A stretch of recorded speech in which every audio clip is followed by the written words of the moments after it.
Hello, friends, and welcome back to lesson 4 of my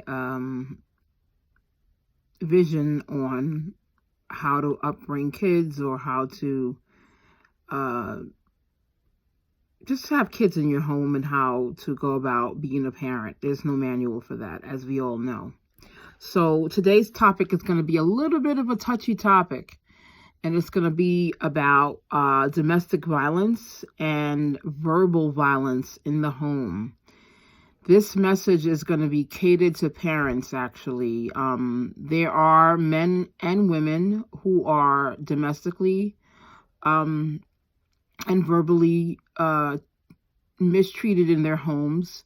Therefore, it trickles down onto the kids, where the kids see this happening, and they may go to school and act out a certain kind of way, and we don't know what brings us on. We think our kid has ADHD, or our kid has autism, or our kid has this.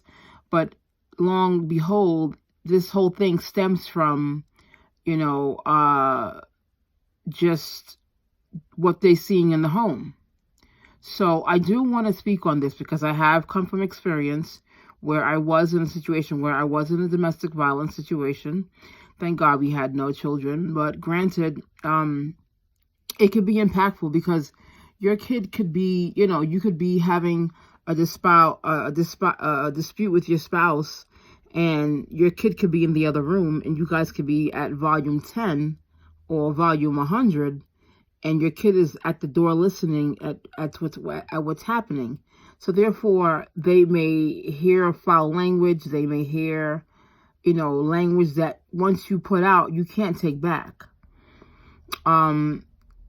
So with that, they may go to school and start to act out and start to make words, say things to other kids, and then they get written up, and then you get a phone call home, and you say, well, why did I get a phone call home? Maybe because your kid was listening to what you were saying to your spouse the night before or the week before. So these things are, and they do make an impact on our kids. They may act out in school. They may not act out at home. They may make some kids close up and be very quiet.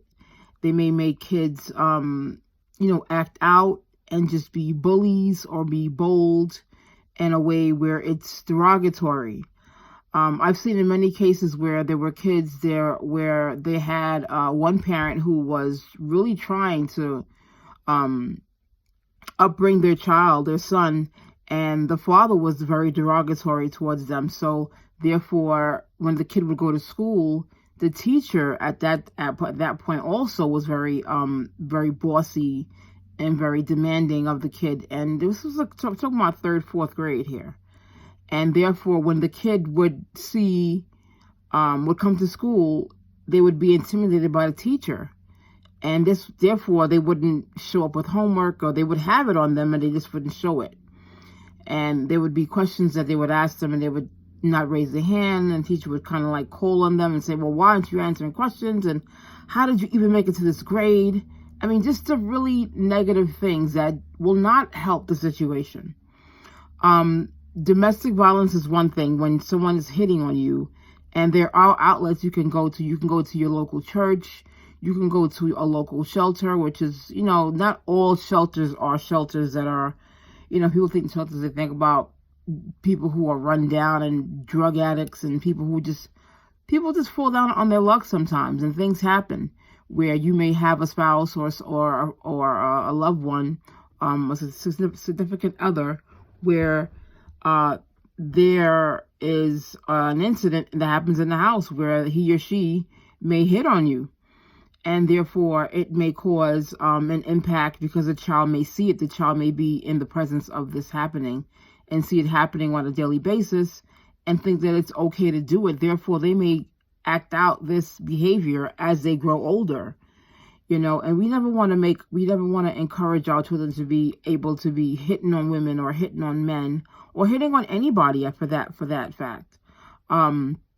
Verbal abuse is just as bad as physical abuse. Verbal abuse is something that sticks to you mentally.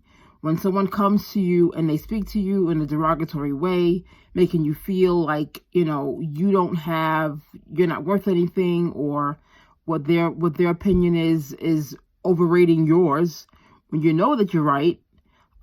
These things happen, and it's just a way for you to just not have your kids present when these things are happening, because these things are impactful for our kids. And we want to raise a generation of children who are going to be, men and women of integrity and confidence and all the things that matter, and by having a child that's exposed to this type of behavior could be really just a mess, something that we don't want to keep as a memory for this child to keep, to become an adult and to remember this thing happening. And then they just wonder subconsciously if these things are happening and they are domestically, violent to their significant other, and that the story just passes on. We don't want to do that. We want to break the check. We want to break the chains. We want to break the cycles of these things that happen in our lives, that we see happen daily. And we really want to just work on ourselves. If it takes you a minute to just say, you know what, if I'm going to feel a way where I want to really be derogatory towards my significant other, you need to walk away. If you want to hit somebody, you need to walk away. You need to also get your kids out of the room, out of the area, make them go outside and play. And then I don't recommend it at all. But in the event that if it's unpreventable,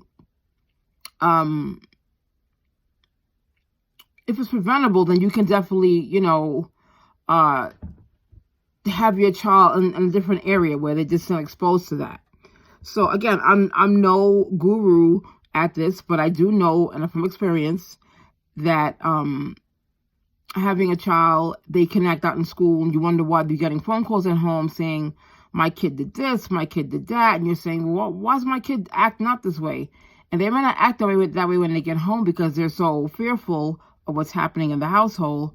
But when they go to school, they may feel like, oh, I can do this and I can do that, And kids sometimes can be different behaviors, in school and at work, at home.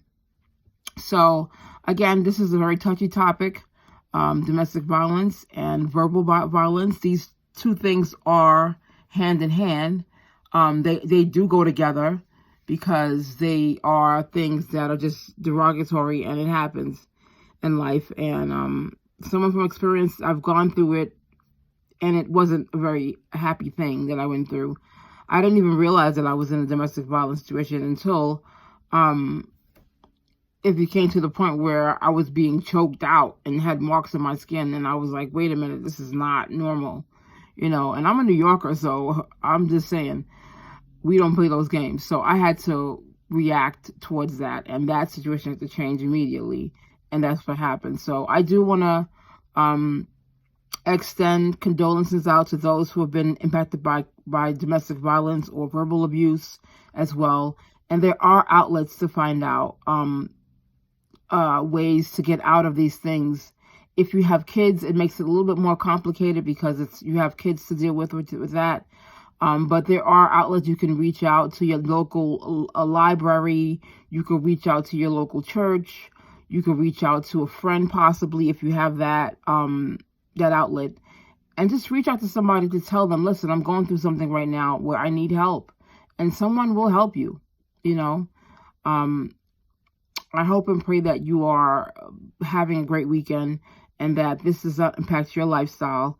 And if you know someone who is going through this, do encourage them, inspire them to become a little bit stronger and be able to fight that derogatory energy and redirect it to something that's going to be more impactful.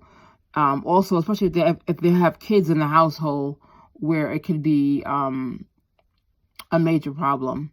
Again, I'm no guru, but I just know from experience that I've been through it. I've seen it. I've heard it. I heard the stories, and I just want to be a help to this. So just know that this too will pass. You will get through it. You can get through it. and just shake it off and move on,